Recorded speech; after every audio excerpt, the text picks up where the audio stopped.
Bonjour tout le monde, bienvenue à votre webinaire hebdomadaire pour Team Lion. Nous sommes le mercredi 23 novembre 2016 et aujourd'hui, on va parler de se fixer des objectifs et d'établir un plan d'action pour pouvoir atteindre ces objectifs-là.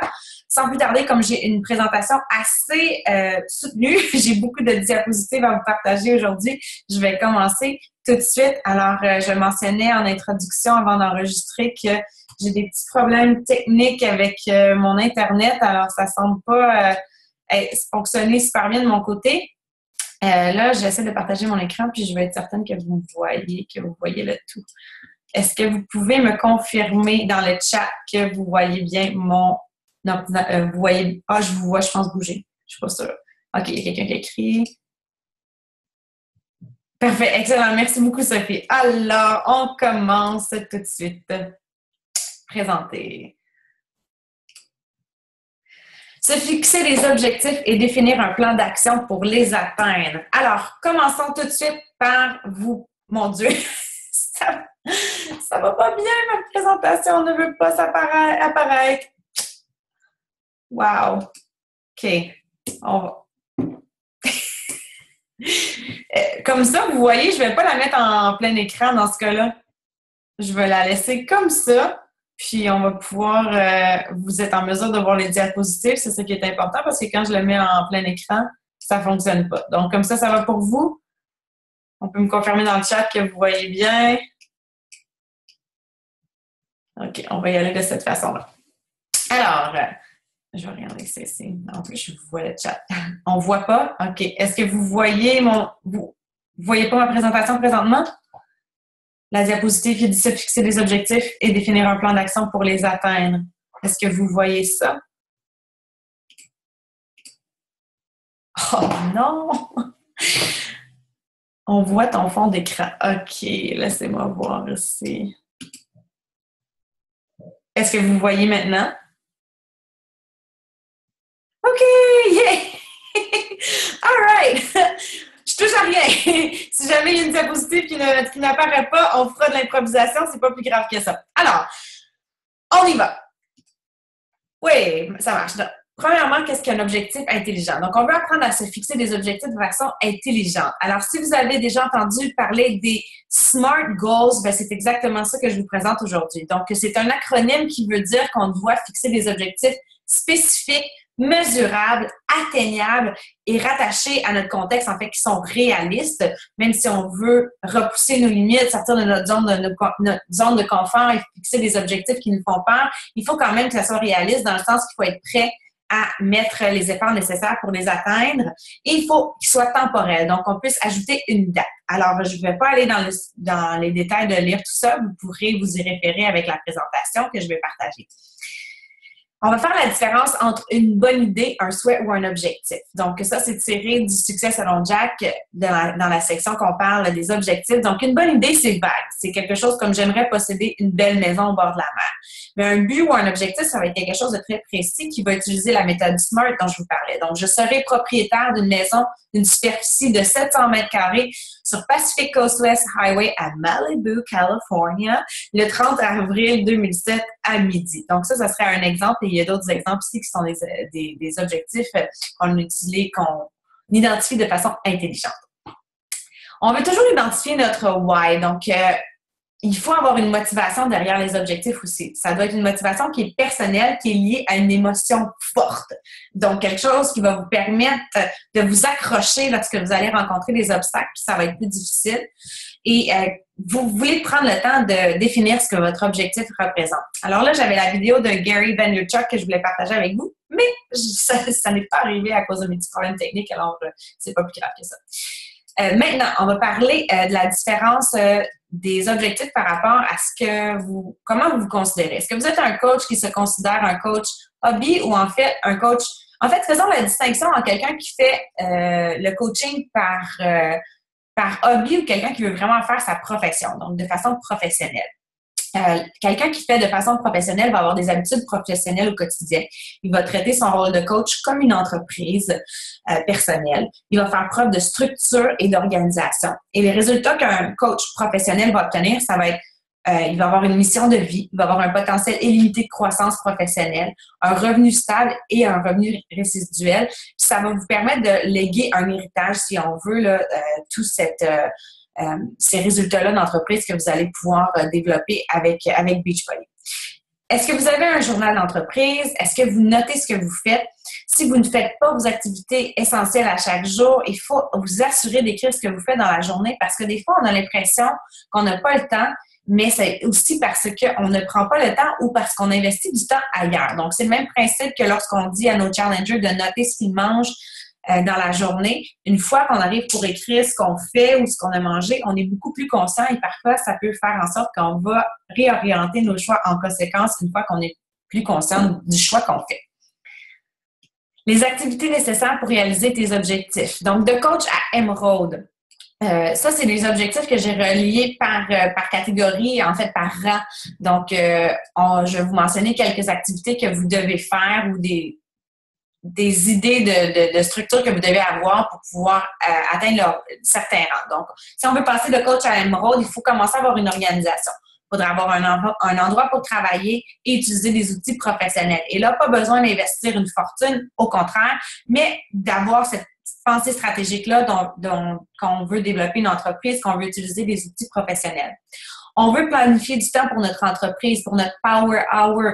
Donc, est-ce qu'on va faire ça le matin, sur l'heure du lunch au travail? Est-ce qu'on va faire ça le soir? Est-ce qu'on va faire le matin, l'heure du lunch et le soir? C'est à vous de vraiment définir ce temps-là et de réserver ce temps-là strictement pour votre entreprise et surtout pour des activités essentielles et non pas pour parcourir Facebook, pour regarder YouTube sans une intention spécifique. Donc, c'est important de prendre le temps de se concentrer sur les activités importantes qui vont vous rapprocher de vos objectifs. On voudrait avoir une vidéo qui présente votre histoire, donc votre why. Si vous n'avez jamais fait ça, c'est une belle façon de partager ce que vous faites, comment vous êtes devenu coach, etc. Donc, ça va vous permettre de pouvoir le partager avec les gens et peut-être les intéresser aussi à devenir coach dans votre équipe, ce qui vous amènera à devenir coach émeraude. Endroit pour partager vos documents avec votre équipe, que ce soit un groupe Facebook pour vos coach PS ou encore, moi, j'aime beaucoup utiliser Google Drive pour partager des documents. C'est vraiment ça que j'utilise le plus maintenant. Les activités nécessaires pour réaliser tes objectifs, si on veut passer du rang émeraude à diamant, on veut avoir des modèles de messages pour les conversations. Donc, commencez à vous faire une banque de messages. Donc, moi, j'avais partagé dans un webinaire précédent mon master document dans lequel j'ai des modèles variés là, de messages que je répète souvent. Donc, par exemple, les gens qui m'ont posé la question de savoir quel entraînement je faisais pendant la grossesse, est-ce que chez Ecology, on peut prendre ça par la grossesse. Donc, des réponses qu'on donne souvent. Dès que vous dites la réponse 2 fois, vous devriez avoir un endroit où est-ce que c'est sauvegardé pour que vous puissiez le réutiliser. On veut toujours personnaliser nos conversations, mais ça va nous sauver du temps tant qu'à taper la même chose, aussi bien le copier-coller. Donc, voilà. Le système d'invitation, comment inviter, comment faire des suivis. Endroit pour partager vos documents avec votre équipe, partager des vidéos, audio et webinaires pertinents. Donc, vous allez commencer à partager des informations pertinentes avec votre équipe, des trucs que vous avez écoutés, du DP que vous faites qui vous apporte du positif, qui vous permet vous-même de vous rapprocher de vos objectifs. Alors là, vous allez les partager avec votre équipe. Les activités nécessaires pour réaliser vos objectifs, si vous voulez passer de diamant à diamant étoile. Donc, on veut commencer à avoir un système de reconnaissance pour le Success Club, l'avancement de rang, le Leadership Ladder. Donc, tout ça doit commencer à être mis en place lorsqu'on est rendu diamond, qu'on veut passer à la prochaine étape. On doit prendre en charge le système de reconnaissance pour notre équipe. Même si moi, je vais continuer d'en faire pour tout le downline, le Team Lion, c'est quand même votre responsabilité aussi de le faire pour votre équipe personnelle. C'est important. Les coachs de votre équipe se sont joints à vous parce qu'ils ont vu un leader en vous, donc ils veulent vous voir l'aider. C'est super important d'être présent. Groupe de formation varié, donc vous allez pouvoir commencer peut-être à faire des push to diamond, push pour le Success Club, etc. Donc, d'encadrer votre équipe, de leur offrir des outils qui vont favoriser leur réussite. Encore une fois, ça appartient à chaque coach de développer son entreprise et de mettre les efforts nécessaires pour y arriver, mais on a quand même une responsabilité en tant que leader d'offrir cet environnement-là qui va favoriser la croissance de nos coachs. un système d'invitation. Donc, encore une fois, on va partager nos trucs avec notre équipe, comment on invite, comment faire des suivis, qu'est-ce que vous faites qui fonctionne pour vous. Donc, c'est important d'alimenter la conversation avec vos coachs puis de les aider parce que peut-être que vous, maintenant, c'est devenu naturel de faire des échanges, mais pour un nouveau coach, parfois, c'est bon d'avoir des guides, d'avoir une base, un modèle qui vont pouvoir personnaliser et mettre à leur image par la suite. On veut organiser des webinaires, des team calls comme celui-là. Donc, à un moment donné, dans votre vie de coach, vous devez prendre le lead et commencer vous-même à faire ces webinaires-là. Et si vous me dites, mon Dieu, moi, je suis pas bonne, je suis pas capable d'enseigner, ben vous ne deviendrez jamais meilleur si vous ne commencez pas. Hein? Il faut commencer à quelque part et c'est en pratiquant que vous allez vous améliorer. Donc, il n'y a rien qui va remplacer l'action, l'expérience, ça se prend dans l'action. Donc, c'est à nous de vraiment dire, ben je commence aujourd'hui, puis j'accepte que ce sera pas extraordinaire la première fois. Hein? C'est pas supposé être extraordinaire la première fois non plus. Et puis, on commence, on se lance.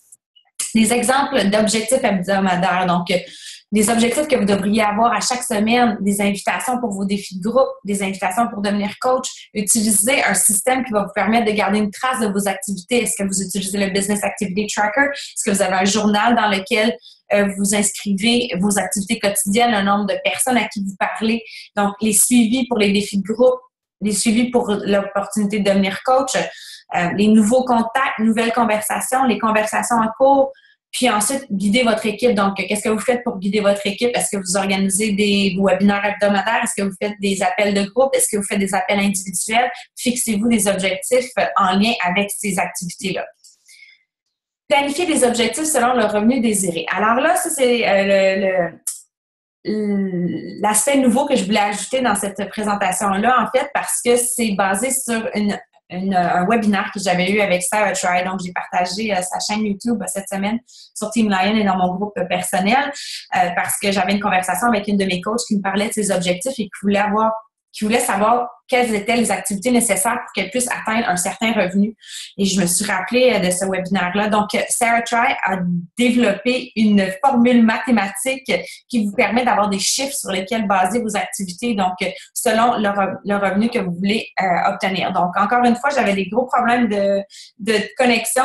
J'arrivais pas à aller chercher mes informations pour ajouter le disclaimer là, de Beachbody. Donc, Beachbody ne garantit aucun revenu, aucun niveau de réussite. Ça dépend des efforts de chaque coach, de leur diligence. Et donc, vraiment, je voulais le dire, là, ça aurait dû être écrit en dessous. Je l'ajouterai par la suite là, dans ma présentation YouTube lorsque mon problème de connexion sera résolu. Alors voilà, on va faire quelques diapositives selon les objectifs. Donc, que ce soit 150 $ par semaine, 250, 500, 1000 ou 2000, qu'est-ce qu'on voudrait obtenir dans un an? Donc, un an.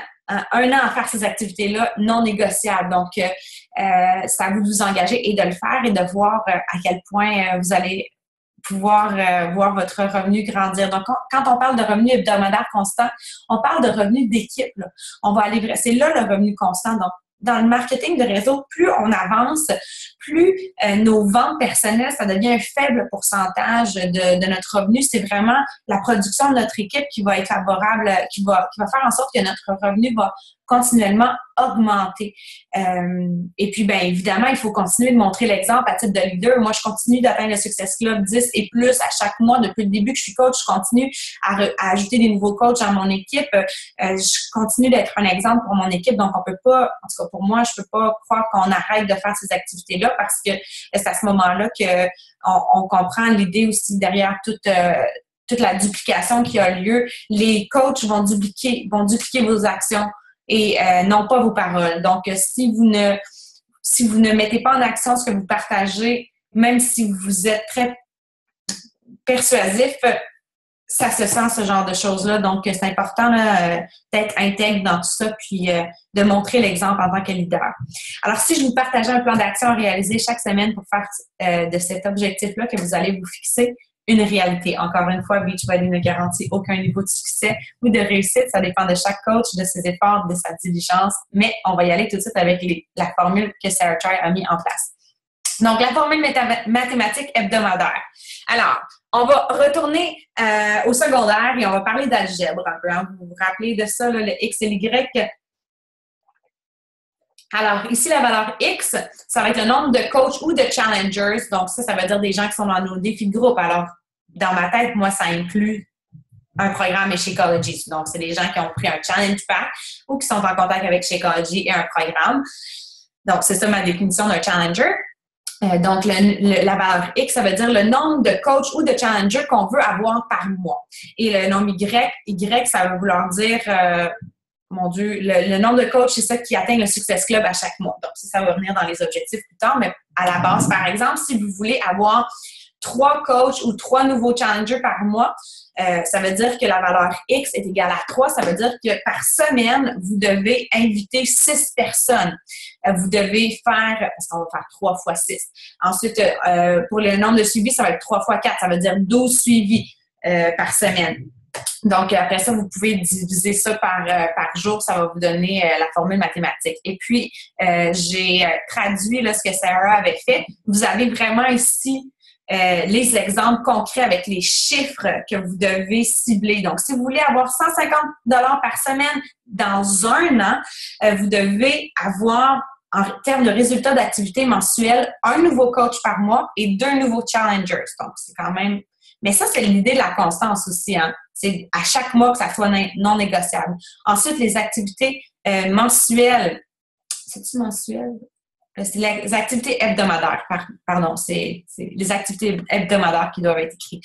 Donc, invitation à l'opportunité d'affaires, donc par semaine et non pas mensuelle. Par semaine, on veut inviter 2 personnes à l'opportunité d'affaires. L'invitation au défi de groupe, ça va être 4 personnes. Les suivis, ça va être 12 suivis par semaine qu'on va faire. Nouvelles conversations, on veut en avoir au moins 6 nouvelles par semaine. Des nouvelles conversations. Les conversations en cours, ça, c'est vraiment de faire ça durant un an pour atteindre le montant au bout de l'année exact. Oui, c'est ça, Andréane, exactement. C'est que, oui, exactement. Puis si on se met en perspective que c'est une entreprise, bien, pensez à n'importe quelle autre entreprise dans laquelle vous allez investir peut-être 100 000, 150 000 $ pour une franchise, Subway ou peu importe. La première année, c'est fort possible que vous n'allez même pas rentrer dans votre argent, donc vous allez faire 0 $ ou même des fois que ça se peut que vous soyez encore en dette dans la première année parce que juste faire rouler la business, c'est beaucoup. Donc, pour l'investissement qu'on fait, donc ça, c'est le minimum à faire selon le calcul de Sarah Tribe pour avoir un 150 $ par semaine d'ici un an. Donc, c'est un investissement, c'est une entreprise. Est-ce que vous êtes prêt à le faire? Ça se peut que ça aille plus vite. Là. Par exemple, si vous voulez faire ça, le 150 $ plus rapidement, bien, allez vous fixer un plus grand objectif, par exemple, de 250 $ par semaine d'ici un an. Ça veut dire que votre 150 $ va arriver plus rapidement. Donc là, vous devriez avoir 2 nouveaux coachs par mois, 2 nouveaux challengers, un coach qui atteint le Success Club, ensuite un coach personnel qui atteint le Success Club 5. Donc ça, c'est là que ça devient important, là. On parle plus juste de vente, on parle aussi qu'il faut dupliquer nos actions au sein de notre organisation. Donc, il faut avoir des coachs qui commencent à produire. Donc, voilà. Activités hebdomadaires, les invitations. Je ne passerai pas là, à travers tous les chiffres, mais vous avez un tableau concret avec des chiffres. Puis, je vais mettre à jour aussi le mensuel. Ça va être écrit hebdomadaire. Je vous partagerai la présentation. Donc, même chose ici pour 250, ici par 500 par semaine. Donc là, on veut 3 nouveaux coachs par mois, 3 nouveaux challengers, 2 coachs personnels qui atteignent le Success Club à chaque mois. Donc là, on va augmenter nos activités hebdomadaires. On veut faire 6 invitations à l'opportunité d'affaires, 6 invitations au défi de groupe, 24 suivis par semaine, 12 nouvelles conversations par semaine, 12 conversations en cours, puis des nouveaux amis et les appels avec les coachs. Donc, on commence à faire la formation avec nos coachs puis à les guider dans tout ça. 1 000 $, là, on augmente encore les activités hebdomadaires. C'est juste logique. 4 nouveaux coachs, 4 nouveaux challengers, 4 coachs personnels qui atteignent le Success Club à chaque mois. Et voilà les activités hebdomadaires pour atteindre ces résultats mensuels-là. Donc, c'est sûr que ça, c'est un guide, c'est un plan. Ça ne veut pas dire que ça va être exactement la même chose. Votre technique aussi va s'améliorer avec le temps. Donc, il faut aussi vous donner le temps. C'est comme le fitness. Si on veut devenir un pro fitness puis aller faire une compétition fitness, ça ne veut pas dire qu'on va avoir des résultats là, dans 3 mois. C'est un plan à long terme. Là, j'ai vraiment plus beaucoup de temps. C'était tiré d'une présentation précédente. Je voulais vraiment aller dans les tableaux là, pour vous montrer exactement quel genre d'objectifs vous pouvez atteindre. Puis je pense que je vais même mettre à jour, je ne sais pas si elle avait mis 2000 là, mais elle avait mis problème de collection, je n'arrivais pas à le mettre à jour. Et je vais voir par la suite ce que je peux faire. Donc, ici, je vous partage les objectifs hebdomadaires, des exemples que vous pouvez vous fixer qui sont non négociables. Donc, juste pour vous donner un exemple concret de l'effet cumulé. Donc, si vous faites vos activités à chaque jour, si vous invitez 2 personnes par jour, vous faites 2 suivis par jour, commencez 2 nouvelles conversations par jour, ça vous prendra moins de 15 minutes. Là. Si vous faites ça, pensez-y, 15 minutes, c'est fait. Quand on dit qu'on n'a pas le temps de développer une entreprise, c'est parce qu'on procrastine. Au bout d'un an, vous allez avoir invité 730 personnes. C'est ça, avoir une vision de long terme. C'est ça, avoir une vision de big picture. C'est de réaliser que c'est pas des activités extraordinaires qu'on doit faire à chaque jour. C'est des petites choses qui, au bout d'un an, vont faire un effet cumulé, qui vont faire comme, oh my God, j'ai invité 730 personnes, il y en a formé parmi celles-là qui vont avoir fait un programme, qui vont avoir obtenu des résultats, qui vont pogner la piqûre Beachbody, qui vont avoir envie de donner au suivant, qui vont faire partie de votre équipe, qui vont dupliquer vos actions, ce qui va faire en sorte que vous allez avoir généré du volume d'équipe, ce qui va faire en sorte que vous allez augmenter votre salaire hebdomadaire stable. Donc, vraiment, là, pensez à ces activités-là au bout d'un an si vous les faites de façon constante. Un autre exemple ici, si vous vendez 5 challenge packs par mois, c'est 250 fois 6 mois, c'est 1500 ça vous paye un voyage dans le sud. Hein? Ça peut être un objectif qui vous motive à faire ces activités quotidiennes. Donc, fixez-vous les objectifs qui vont vous motiver à faire ces activités quotidiennes-là. Le vrai but, le vrai objectif, c'est la maîtrise de la vie. Les buts que vous fixez doivent être suffisamment audacieux pour que dans le processus qui mène à leur réalisation, vous deveniez une personne de grande valeur. Et ça, c'est d'un de mes mentors, un homme que j'aime tellement, Jim Rohn. Je bois ses paroles toujours. Donc, c'est ce que je voulais partager avec vous aujourd'hui. J'ai quelques minutes pour prendre des questions, s'il y en a, si je suis capable de les voir, parce que j'ai des petits problèmes de connexion. Je vais retourner ici. Ah, voilà. S'il y en a qui ont des questions, peut-être les poser dans le chat ou je ne sais pas si vous ouvrez votre micro que j'arriverai, je ne sais pas si je vais arriver à vous entendre. Commentaires, suggestions, questions.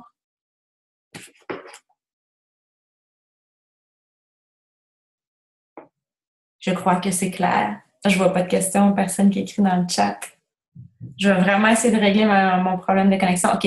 On aura accès à ton PowerPoint comme d'habitude. Absolument, oui. Je vais mettre le lien vers le Google document que vous allez pouvoir. Donc, ça va vous permettre de faire un plan d'action avec des chiffres concrets selon vos objectifs. Mais à partir de là, c'est important de passer à l'action puis d'être constant. Faites confiance au processus. Hein.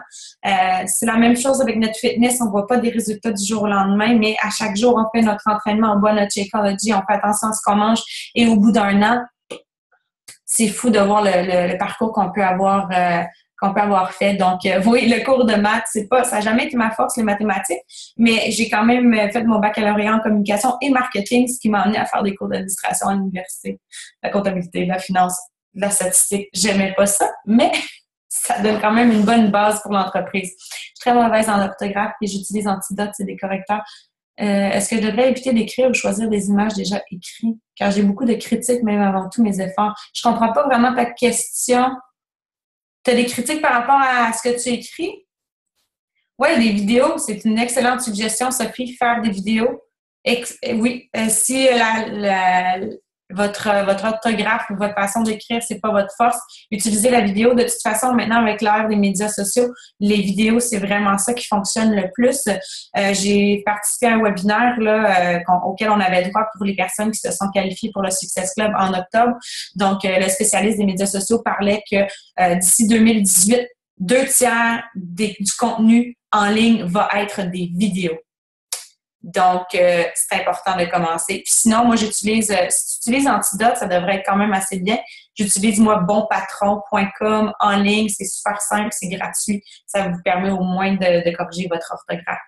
Alors, c'est tout ce que je voulais partager avec vous aujourd'hui. Merci beaucoup pour votre présence. Si vous avez aimé l'appel, je vous invite à taguer le nom de vos coachs, partager ce que vous avez particulièrement aimé. Ça va encourager les gens à prendre le temps de visionner cette vidéo-là. Je pense que moi, quand j'avais vu le webinaire de Sarah Choi, j'avais trouvé ça extraordinaire, ce concept-là.